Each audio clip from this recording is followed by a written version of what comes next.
예수 그리스도를 믿는 성도라면 교회를 교회답게 만들어가는 지혜가 늘 있어야 할 줄 믿으시기 바랍니다. 총신대 총장을 역임했던 정성구 박사는 이런 지적을 했어요. 현대 교회처럼 다변화되어 가는 시대에 교회의 논쟁 자체는 결국 신학의 문제다라고 본다. 이런 식의 우리는 교회가 무엇인가, 예배가 무엇인가에 대해서 확실한 정의를 세울 필요가 있다라고 했어요. 결국은 신학의 문제라는 것입니다. 그러므로 지금 성도들은 교회론과 예배에 대해서 바로 정립이 되어 있어야 한다고 말이죠. 신학의 부재가 헛된 논쟁을 야기하는 기 때문이죠. 어떤 분은 엄마의 뱃속에서부터 무덤에 들어갈 때까지 교회를 다니기도 한데, 그런데 정작 교회가 무엇인지를 놓고는 한 번도 진지하게 생각해 보지 않는 분이 많더라는 것입니다. 교회가 무엇인지. 오늘날 한국 교회가 당면한 진짜 문제를 알아야 되는데, 이름도 생소한 대면 예배냐, 비대면 예배냐, 이것이 핵심 이슈가 아닙니다. 그런데도 상황 파악이 안 돼서 대면 예배, 비대면 예배, 이것 때문에 교회가 갈라지기도 하고 목사끼리 삿대질하고 싸우기도 하고요. 이 원수들이 얼마나 흐뭇해가고 있는지 몰라요. 적군 앞에서 아군끼리 서로 총질하는 그런 모습의 삶이기도 해요. 비극이 아닐 수 없는 것이죠. 왜 이런 비극이 발생했을까요? 신학의 부재 때문인 것이죠. 여러분 어떻습니까? 교회가 무엇인지 정확하게 알고 있습니까? 교회가 무엇인지를 우리는 정확하게 정립이 되어 있어야 되는데, 교회가 무엇인지가 정립되어 있지 않고 예배가 무엇인지가, 왜 예배에 드려야 되는지, 왜 예배에 우리가 열심히 나와야 하는지 이유를 모른 채 나오기 때문에 문제가 심각해지고 있다는 것입니다. 오늘 이런 부분을 잘 정리해가는 시간이 됐으면 좋겠습니다.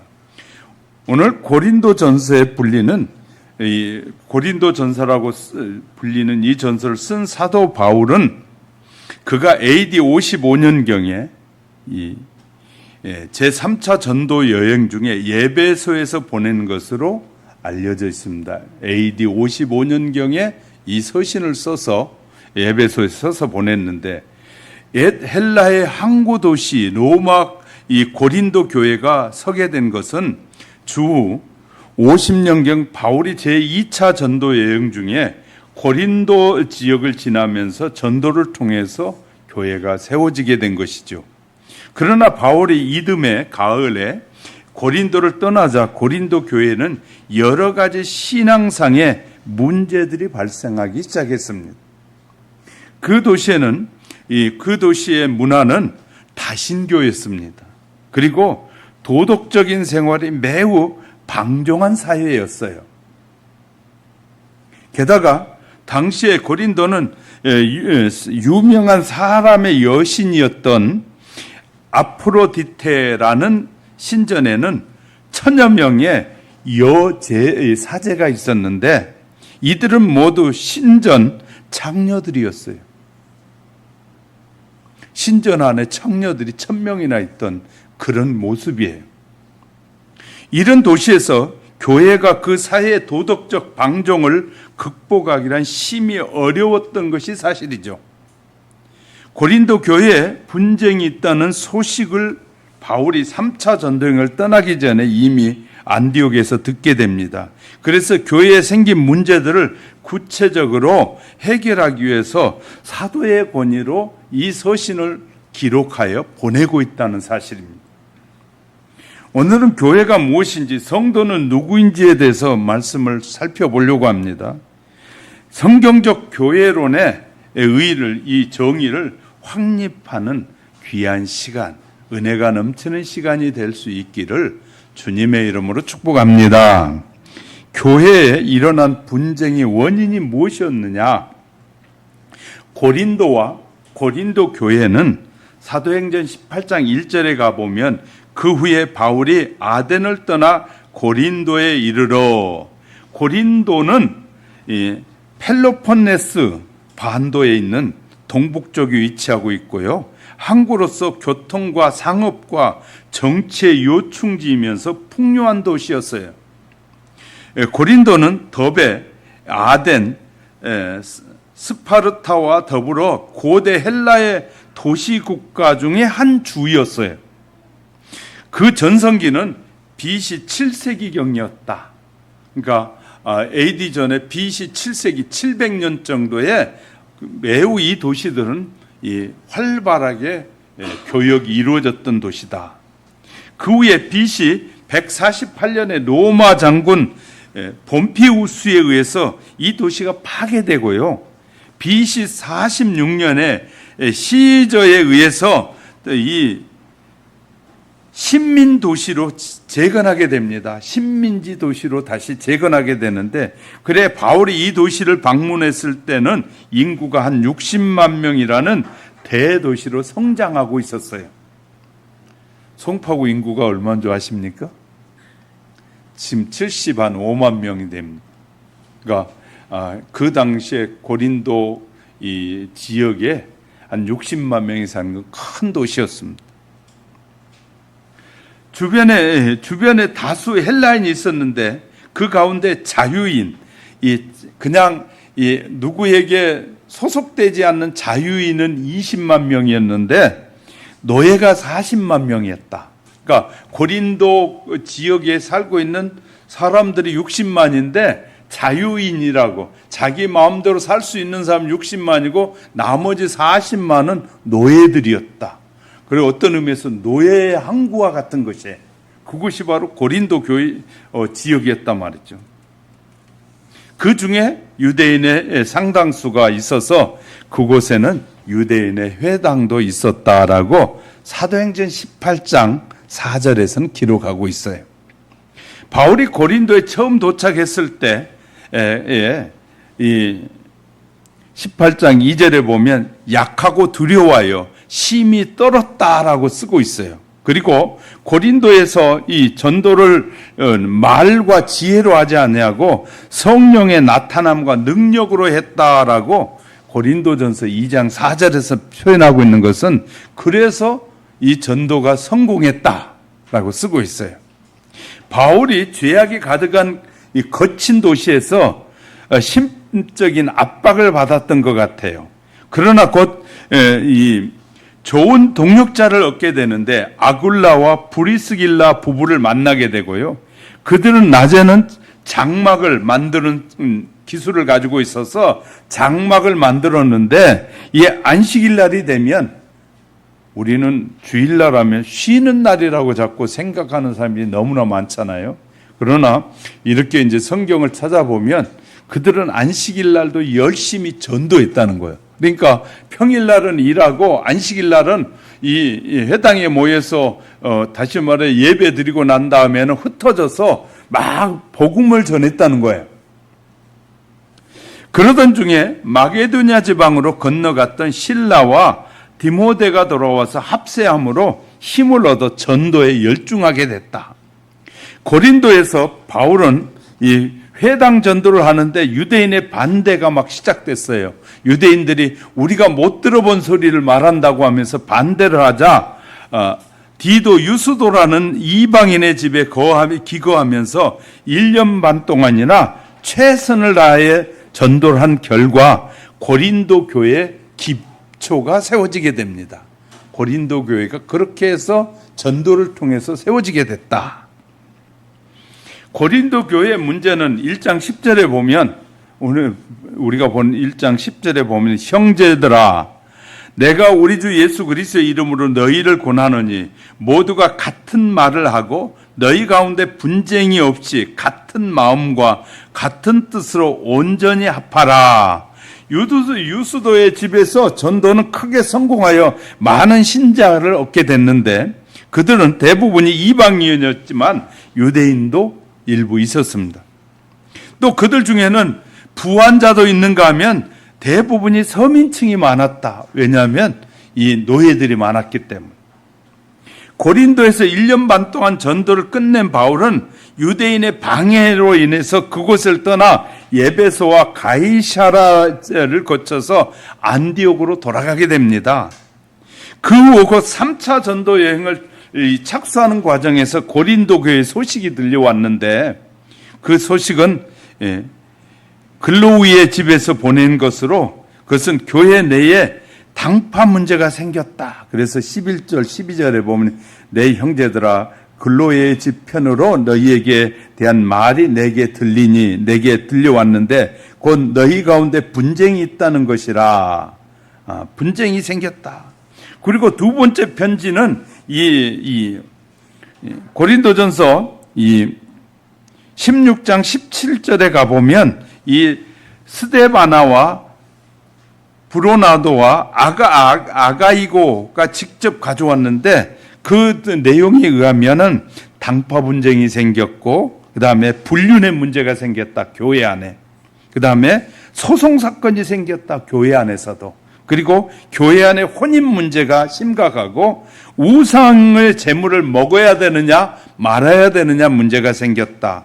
또 공동 예배 때 여자가 머리에 수건을 써야 되느냐 말아야 되느냐 문제도 생겼다.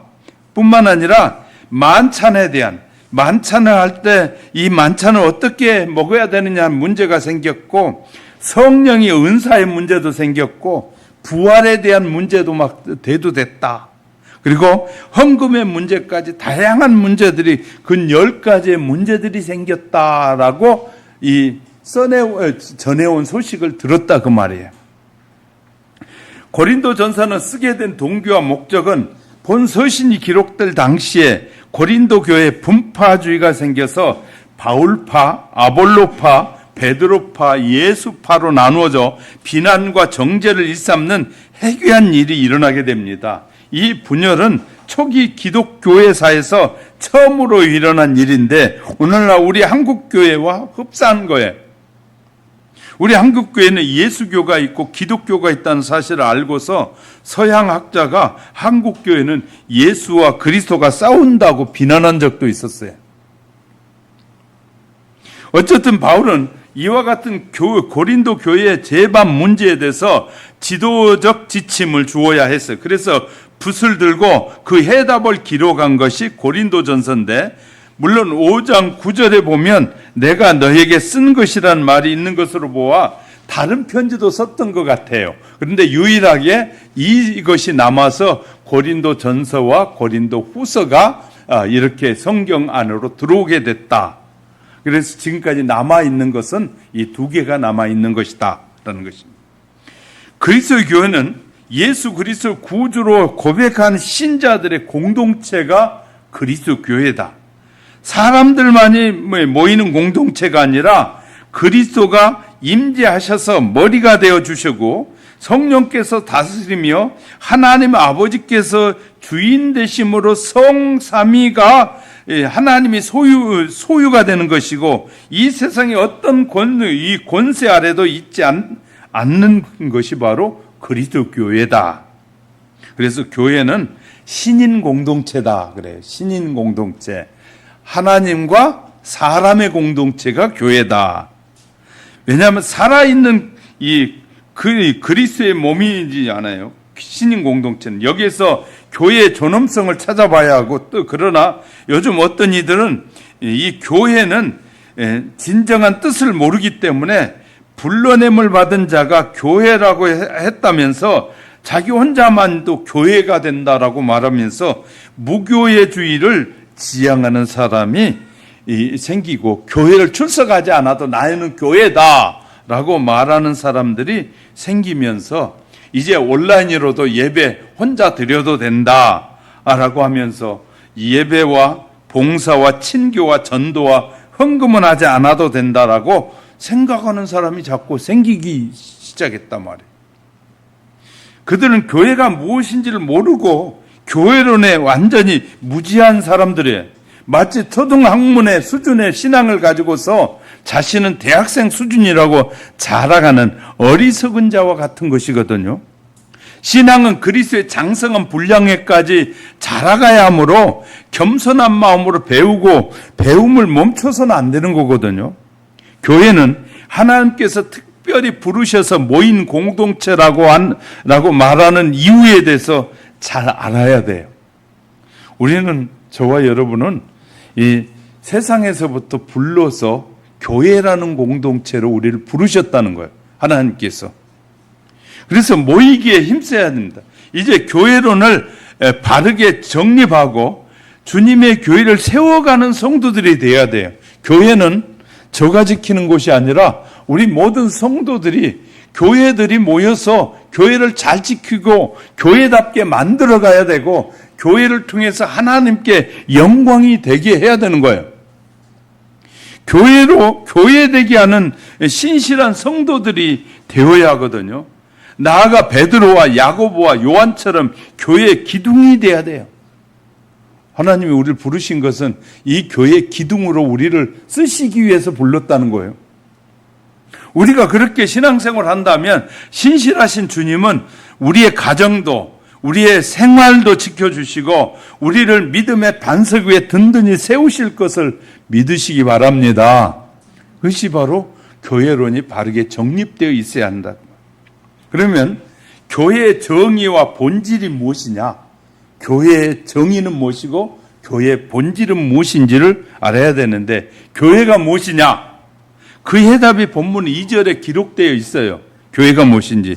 고린도에 있는 하나님의 교회, 고린도에 있는 하나님의 교회는 곧 그리스도 예수 안에서 거룩하여지고 성도라고 부르심을 받는 자들.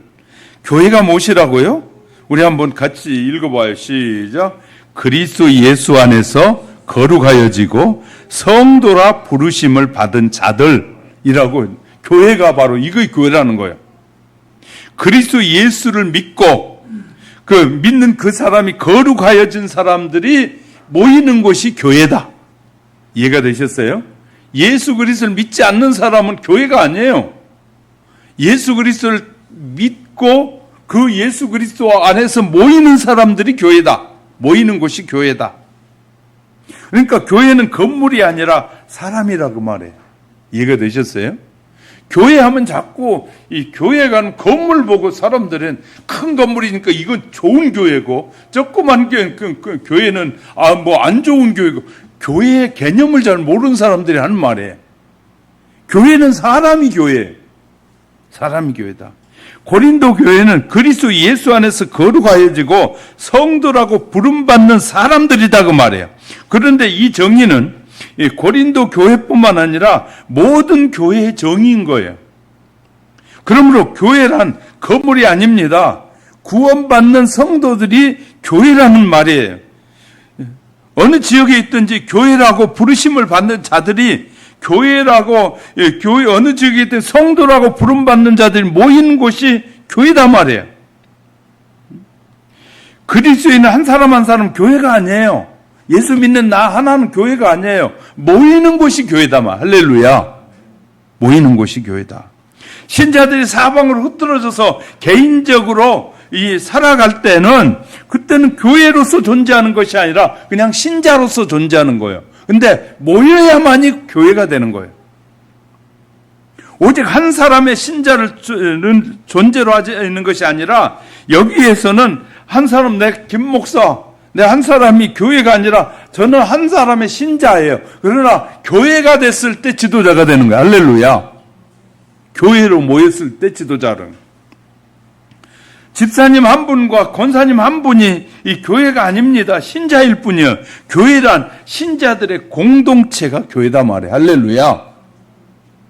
이게 정리되어 있지 않으니까, 교회가 크게 막 절 지으면 그 교회는 막 대단한 능력 있고 은혜 있는 교회고, 조그맣게 몇 사람 모이면 교회가 아닌 곳으로 착각하는 사람들이 너무 많은 거예요.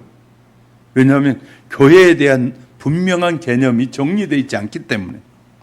2절에 다시 읽어보면 고린도에 있는 하나님의 교회, 곧 그리스도 예수 안에서 거룩하여지고 이 성도라고 부르심을 받는 자들이라고 분명히 말하잖아요. 고린도 교회는 고린도에 있는 성도들의 공동체가 고린도 교회예요. 그러므로 교회는 신자들의 공동체, 곧 구원받는 성도들의 모임이 교회예요. 할렐루야. 모임이 교회다. 이런 사실은 교회를 의미하는 원어의 뜻을 살펴보면 더욱 명확해지는데, 교회란 헬라어에서 에클레시아라고 해요. 아마 여러분 들어봤을 거예요. 에클레시아라는 말은, 에클레시아는 무엇으로부터라는 뜻을 가지고 있어요. 그래서 무엇으로부터, 프롬이라는 뜻을 가진 전치사 에크, 그 다음에 콜, 부르다라는 의미가 같이 섞여져서 이 칼레오의 합성인 에클레오거든요. 원래는 에클레오. 근데 에클레시아라고 하는 것은, 이 명사가 된 것은 무엇으로부터 부름을 받아 나온 사람들, 그러니까 어디로부터, 세상으로부터 부름을 받아 나온 사람들이 바로 교회다. 원어에서 그렇게 쓰고 있어요. 그러므로 에클레시아는 세상으로부터 부름을 받은 자들의 모임을 우리는 교회다. 이런 정확한 이 정리가 돼 있어야 돼요. 물론 여기서 말하는 공적 모임을 뜻하는 거죠. 에클레시아라는 것은 공적 모임. 그럼 에클레시아라는 본래 뜻은 뭐냐면, 아테네 시민의 총회로 모일 때 미네를 가르쳐서 에클레시아라고 했다고 그래요. 아테네 사람들이 모였을 때 그들이 모이는 미네는 어떤 문제가 생겼으면 그 문제를 결정하기 위해서 몇 월 며칠에 어느 장소에 공원에서 모입니다. 그러면 그 미네에 속한 사람들이 그날 그곳에 딱 모여가지고 모이게 되면 그 미네를, 그 모임을 에클레시아라고 했어요. 그러니까 흩어질 때는 개인이었는데 모일 때만이 이 모임을 미네라고 했는데, 그것이 교회에 들어오면서 그것이 바로 교회가 된 거예요. 그러니까 모였을 때가 교회인 거예요. 모였을 때가 교회다. 자, 이 아테네 미네, 에클레시아는 그리스 민주주의의 꽃이라고 할 수 있어요. 그래서 모든 문제가 생기면 모여가지고 그곳에서 의견을 나누는 거예요. 좋니 나쁘니 의견을 다 나누다가 모여져서, 그러면 우리가 이렇게 합시다라고 결정 내려지면 그곳에서 내려진 결정을 그곳에 참여한 모든 시민들이 따랐다고 말해요. 그거를 그래서 아름다운 민주주의다 라고 했어요. 가정에서도 그랬어요. 민주주의 방법으로 가정을 이끌어 가려면 이 가장은 모여가지고 의견을 나눠서 우리 집은 이렇게 하자 하고 딱 모여가지고 결정하면 온 가족이 따를 때 민주주의 가정이 되는 거예요. 할렐루야. 좋은 가정이 되는 거예요. 그러니까 그냥 그런 것도 없이 그냥 무조건 뭐 해라 막 이렇게 되면 이것은 이 공산주의에서 하는 것이에요. 공산주의는 자기가 결정한 거 무조건 따르라 그러는 거예요. 그러나 이 민주주의는 의견을 서로 들어보고, 그것은 그러면 우리가 하기에는 불편한데 이런 부분은 좀 해주세요 하고 이렇게 의견을 나누는 것이다 말이에요. 그래서 가장 좋은 민주주의가 지금 우리나라에 꽃피었는데, 이 민주주의를 지금 공산주의로 바꾸려고 하는 사람들이 지금 헌법까지 바꾸려고 하고 있거든요. 심각한 문제거든요. 공산주의는 우리가 결정하면 무조건 따르라는 거예요. 김정은이가 결정하면 모든 백성 무조건 따라야 돼요. 개인의 의견도 전혀 존중하지 않아요. 그건 공산주의예요. 개인의 생각과 의지들을 함께 나누어서 그 의견을 들어주는 것이 민주주의다. 할렐루야. 그리고 가장 합당한 길을 찾는 것이 민주주의 방식이다 말이에요. 초대교회는 자신의 정체성을 확정하는 용어로 에클레시아를 선택했는데, 세상으로부터 부름을 받은 성도들의 모임이란 뜻이에요. 교회는 에클레시아라고 부른다 그 말이에요. 질문해 볼게요. 초대교회가 교회를 규정하는 단어로 에클레시아를 선택한 이유가 뭐라고요? 교회 정의상 모임이다 말이에요. 건물에 모이든지 천막에 모이든지 강가에 모이든지 골짜기에 모이든지 어디에 모이든지 모이면 그곳이 바로 교회다. 할렐루야. 그것이 교회다. 초대교회에 자신들의 공동체 에클레시아를 사용하게 된 거예요. 교회의 본질은 모임에 있다는 것을 강조한다. 물론 그 모임이 사적인 모임이 아니라 공적인 모임을 말하는 거예요. 할렐루야.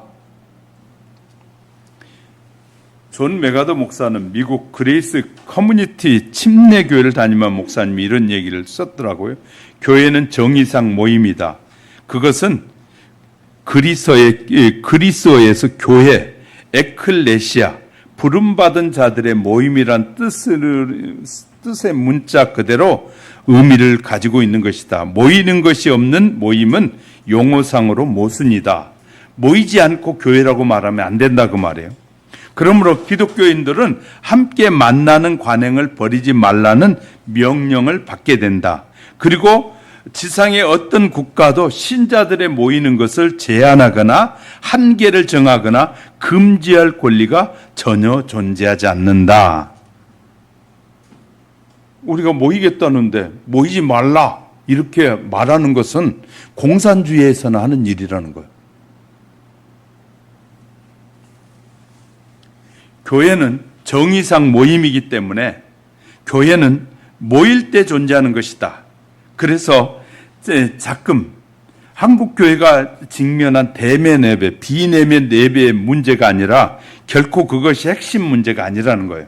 그러면 모이지 말라, 모이라고 한 것은 명령을 한 것은 저들이 의도를 갖고 하는 일이라는 거예요. 기독교 박해라고 교회를 탄압하기 위한 도구로 사용하고 있다는 거예요. 그러면 모이지 말아야 되면 전철도 모이지 말았어야 되잖아요. 전철에 다 모여서 다 타고 다니는 거예요. 그러면서 교회는 모이지 말라. 우리가 이제 성도들이 잘 몰라. 목사님, 교회도 국가에서 명령을 했는데 교회에서 따라야죠. 그러면 그래서 내가 그때 여러분에게 그랬잖아요. 하나님이 먼저냐? 우리 대한민국이 먼저냐? 하나님의 말씀이 먼저야 돼, 우리는. 그런데 목사에게 그렇게 질문하면서 성도들이 지금 교회 모임이 폐쇄된 이후에 안 나온 성도들이 35%에서 40%예요. 큰 교회도. 그 말은 교회를 다 무너뜨린 거예요. 누가? 지난 이 코로나를 통해서.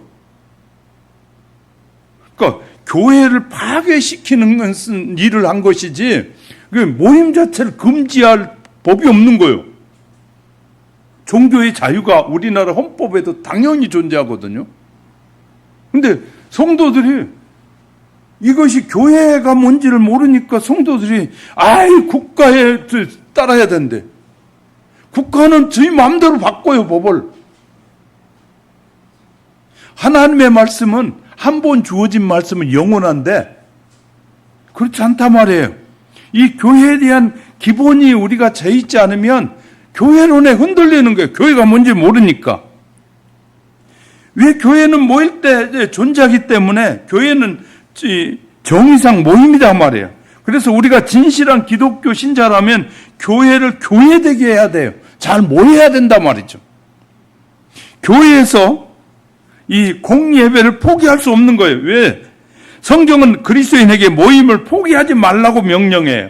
히브리서 10장 25절에 모이기를 피하는 어떤 사람들의 습관과 같이 하지 말고 오직 권하여 그날이 마지막이 가까울수록 더욱 모이기에 힘쓰라.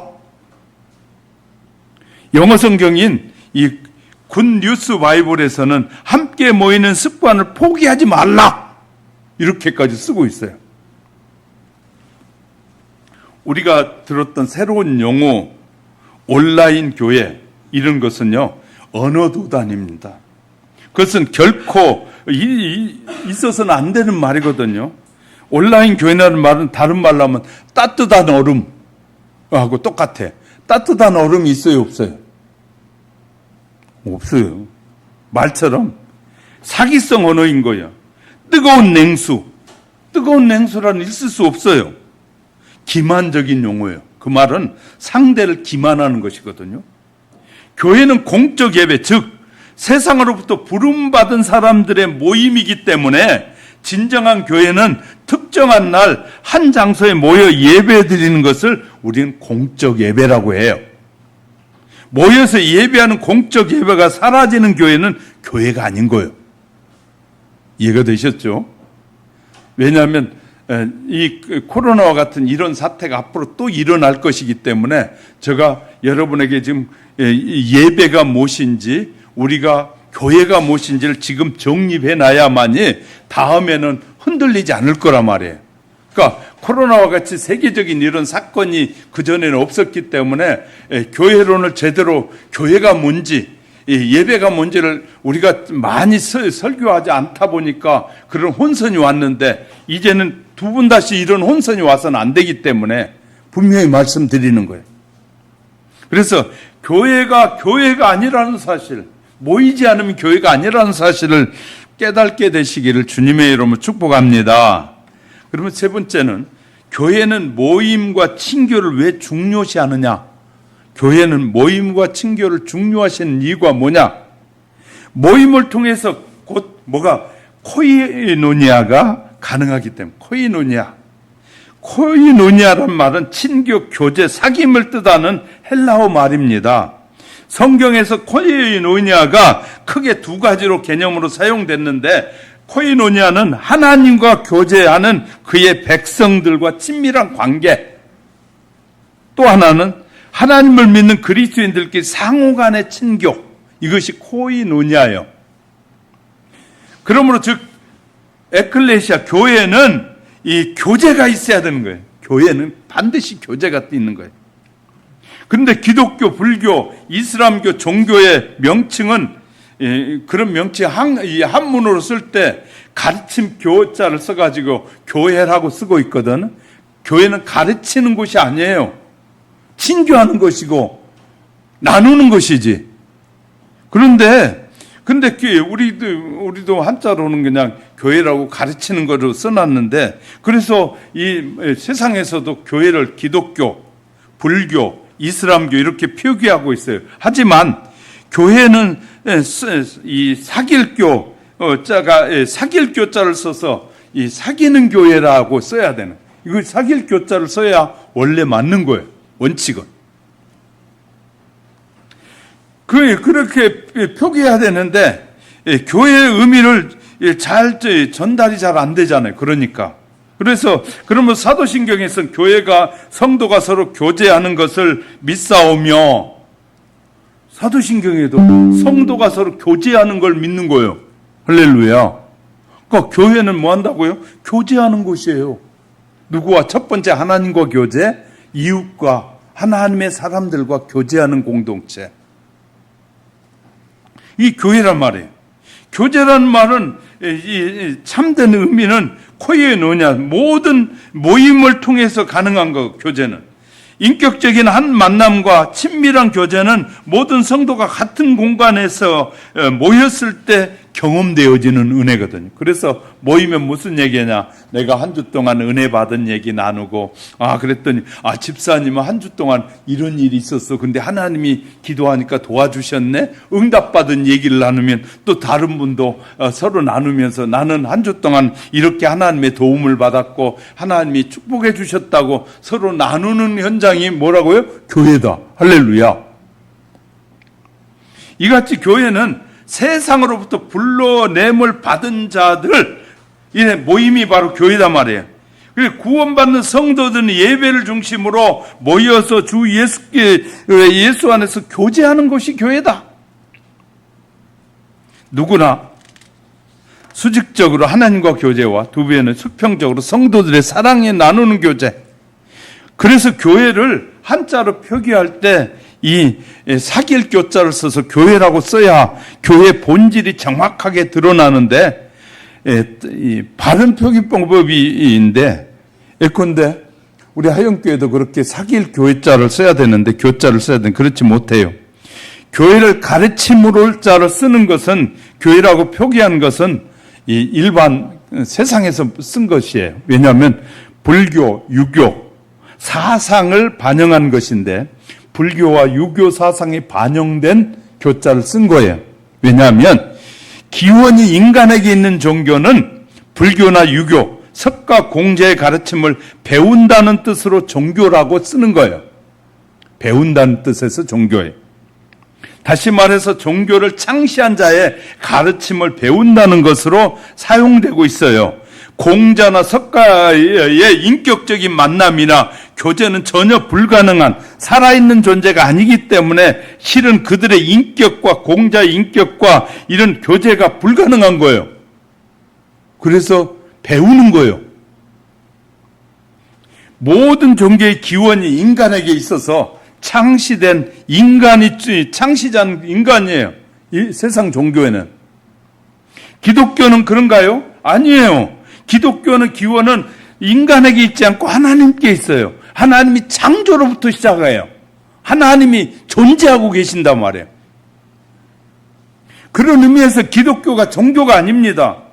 그래서 영어 성경을 보면 더 쉬운데 영어에서 종교는 무슨 니즘이라고 쓰고 있어요. 불교를 부티즘이라고 해요. 힌두교는 힌두이즘이라고 해요. 유교는 캠푸시아니즘이라고 해요. 유교를. 그다음에 회교는 마오메디즘이라고 해요. 회교는. 신도는 신도이즘, 무교는 사모니즘이라고 해요. 그러나 기독교는 니즘이라고 안 써요. 크리스찬이라고 써요. 크리스찬. 그러니까 우리 이 기독교는 교가 아니에요. 종교가 아니에요. 뭐쯤이라는 인간에게 유래된 사상 혹은 이념이기 때문에 기독교의 본질은 하나님의 백성이 그 성도들이 예배하면서 살아 계신 하나님과 교제하는 것이 예배라고. 그러니까 우리가 지금 이곳에 예배 드리고 있을 때 하나님이 이곳에 임재하여 계시는 거예요. 그래서 지도자가 이 말씀을 전할 때 하나님이 우리에게 주신 말씀을 준비했다가 전하는 거예요. 그러다가 또 설교하면서 주님이 생각나게 하시면 원고 놔두고 생각나게 하신 말씀을 전하는 거예요. 왜? 누구를 통해서 지도자를 통해서 전하시는 거예요, 하나님이. 하나님의 마음을 열어 보여주시고, 하나님은 나는 이런 걸 원하신다. 나는 이렇게 사는 백성을 축복한다. 나는 이런 백성이 너희가 되길 원한다. 계속해서 주의 종들을 통해서 하나님의 말씀을 하시는 거예요. 그러면 그의 백성들은, 하나님의 백성들은, 하나님이 우리가 사는데 이런 것이 필요해요. 이런 지혜가 필요해요. 세상을 유혹에서부터 벗어나는 지혜가 필요해요 하고 하나님 앞에 구하면 하나님은 우리에게 그런 능력과 지혜를 주셔서 세상을 이기고 살아갈 수 있도록 도와주시는 분이에요. 할렐루야. 하나님과의 관계가 잘 정립되어 있지 않으면 이것이 심각한 문제가 되는 거예요. 그리스도인 예배를 중심으로 모인 성도들의 거룩한 교제, 나눔이라 말이에요. 이것이 교회다 말이에요. 기독교의 본질의 속성은 배우기가 아니라 교제에 있다. 따라서 한자로 표기할 때는 교자를 쓰는 것이 중요하다. 그러면 교회가 무엇인지 아는 성도는 교회되게, 그러면 성도들은 뭐 해야 되면 교제를 잘해야 돼요, 오시면. 자기가 받았던 은혜를 나누고 또 가진 것 나눠주기도 하고 베풀고 섬기고 그래서 서로 유익이 되고 복되게 하는 것이 교회의 일이에요. 할렐루야. 그런데 심각한 문제가 생긴 게 사탄의 역사로 말미암아 코로나가 오면서 교회들의 문을 닫게 하고 교제를 폐쇄시킨 거예요. 이것은 기독교를 공격한 거예요. 기독교 자체를 말살하기 위한 전략인 거예요. 사탄의 전략이에요.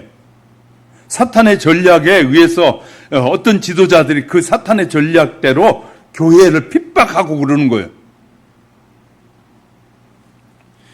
그러니까 늘 이제 하나님의 사람들은 하나님의 종의 음성을 잘 들어야 돼요.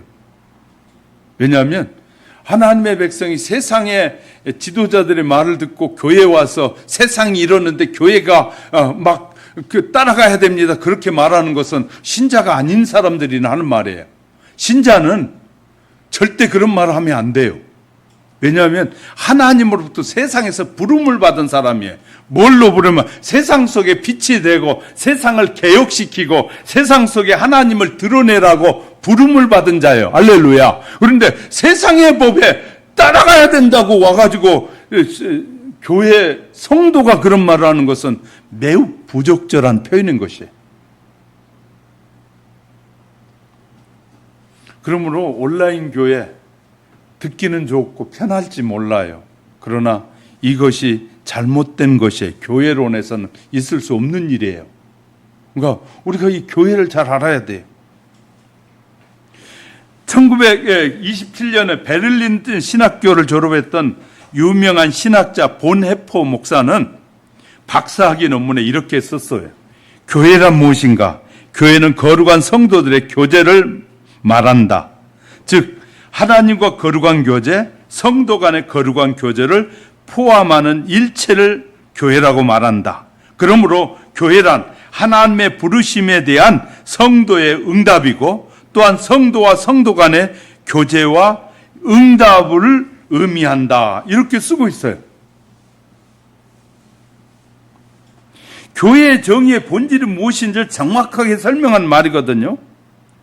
현대 교회가 주일 오후에 소그룹 모임을 갖잖아요. 적은 모임을 갖는 것. 자꾸 모임이 많아야 돼요, 교회는. 그러니까 심각한 거예요. 그러니까 교회 이제 우리가 힘들다고 해서 식사 대접하고 막 이런 섬김을 안 하니까 교회는 자꾸 쭈그러들어요. 모든 교회들이.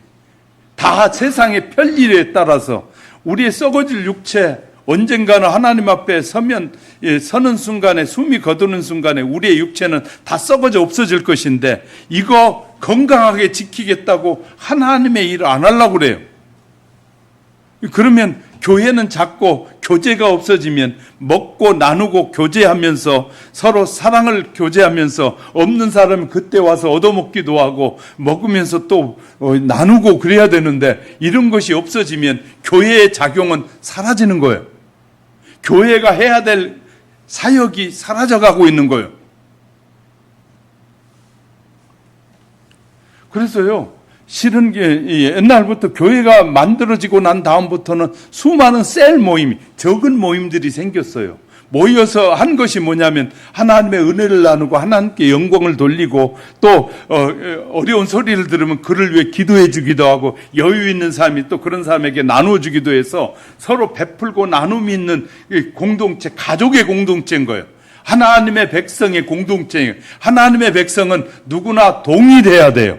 하나님의 자녀들에게 이 구약에 가보시면 하나님께서 광야로 그 백성을 인도하신 후에 그 백성들에게 동일하게 주셔요. 부자나 가난한 자나 많이 배운 자나 적게 배운 자나 일용할 양식이 똑같이 주어져요. 똑같이 주어져요. 그리고 나서 많이 가지게 되고 벌어가지고 많이 지면 이제 50년이 되고 희년 제도를 통해서 다시 돌려줘요. 막 내가 돈이 많이 버니까 저 사람이 어렵다고 해서 돈 주면서 땅도 사고 집도 사고 했었는데 50년이 되면 다시 돌려줘요. 그러면 그 사람이 가난에서 벗어나요. 왜냐하면 그리스도 안에 사랑 안에서 사는 하나님의 백성인데 너무 가난해서 추하게 살면 안 되니까 하나님이 돌려주라는 거예요. 이것이 성경이 우리에게 가르쳐준 이 평등이에요. 공의예요. 정의예요. 이렇게 하나님은 우리에게 열심히 수고한 자에게 남에게 베푸는 기쁨을 주시는 거예요. 섬김을 통해서. 그러므로 우리가 일을 안 하려고 하고 우리가 뭐 안 하려고 하는 건 교회라는 의미를 상실해 가고 있고 교회를 교회되게 하지 않는 거예요. 교회를 무너뜨리는 거예요. 아무것도 안 하려고 하는 것은. 우리는 열심히 일하려고 해야 돼요. 우리의 육체 다하는 날까지 최선을 다해서 주님을 위해서 일하겠으니 건강을 주세요. 그렇게 얘기해야지 힘드니까 안 할래요가 아니라 하나님 내게 건강을 주셔서 주님이 나를 부르시는 그날까지 최선을 다해서 일하기 원합니다. 일할 수 있도록 건강을 주세요. 하나님 그래야 건강도 주고 힘도 주셔요.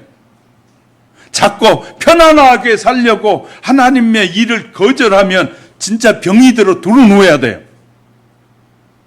그래서 제가 늘 이 기도할 때마다, 헌금 기도할 때마다 건강 기도를 하는 이유가, 치유 기도를 하는 이유가 거기에 있는 거예요. 우리는 하나님이 건강 주셔서 주님이 부르시는 그 순간까지 열심히 일하다가 서로 섬기고 나누고 베풀다가 하나님 앞에 가야 된다는 그런 교회론을 가지고 여러분에게 축복을 비는 거예요. 이해가 되셨으면 아멘. 일하라 그럴까봐 아멘 안 하시네. 이해가 되셨으면 아멘. 우리가 이 성경을 바르게 알아야 되는데 성경에 대한 잘못된 지식이 수많은 사람들에게, 우리가 교회가 앞장서서 세상을 끌어가야 되는데 자꾸 세상 보면서 세상이 좋아 보이니까 따라가려고 그러는 거예요. 세상을 따라가려고. 그럼 세상을 따라가게 되면 어떻게 되냐면 하나님의 도우심을 받을 수가 없어요. 하나님은 세상을 향해 가는 사람, 세상을 닮아가려고 하는 사람에게 어떤 능력과 은혜를 주시는 분이 아니에요. 세상을 이기고 마귀의 유혹을 이기고 세상 속에 하나님의 빛을 발하려고 하는 사람에게 힘과 능력과 물질과 필요한 모든 것을 주시는 하나님. 할렐루야. 내가 하나님의 자녀답게 살려고 할 때, 내가 하나님의 자녀답게 사는 것이 내 삶의 복이다라고 생각하고, 주님 내게 일을 주십시오. 내가 일하고 싶습니다. 내 이 썩어질 육체 주님 앞에 섰을 때 큰 상급이 되도록 최선을 다해서 일할게요. 그렇게 살아야 돼요. 그리고 우리는 세상 일은 좀 줄여야 돼요. 우리가 왜 교회 와서 일을 못하냐면 세상에 쇠가 빠지게 일해. 세상에서. 그리고 나니까 교회 오면 그냥 축 쳐져버려요. 세상의 일을 쇠가 빠지게 하는 것이 아니라, 좀 표현이 그렇지만 하나님의 일을 쇠가 빠지게 해야 돼. 할렐루야. 그러면 하나님이 다 책임져 주셔. 할렐루야. 세상 일은 좀 조금 줄이더라도 하나님 일을 내가 쇠가 빠지게 하겠다고 하면 하나님이 우리의 사업체도, 우리가 하는 모든 삶의 영역을 하나님이 개입하셔서 도와주셔요. 세상의 종교는 다 죽었기 때문에, 창시자가 죽었기 때문에 돕지를 못하지만 하나님은 살아계신 하나님이기 때문에 우리를 얼마든지 도울 수 있고 얼마든지 우리를 세울 수 있고 우리에게 큰 일을 감당하라고 부르셨는데, 교회 왔는데 일을 안 하려고 그래. 아무도. 그래서 제가 이렇게 외치는 거예요. 하나님은 일하는 자에게 건강도 주시고 능력도 주시고 권세도, 주님이 일하기 위해서 건강을 달라고 하시고 주님 영광을 위해서 쓰기 위해서 돈도 벌게 해달라고 하면 벌다고 말씀드렸잖아요.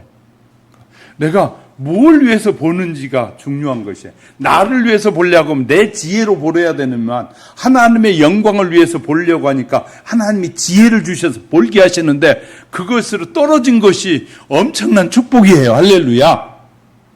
엄청난 축복이에요. 그러니까 계획을 하나님께 두라 말해. 할렐루야.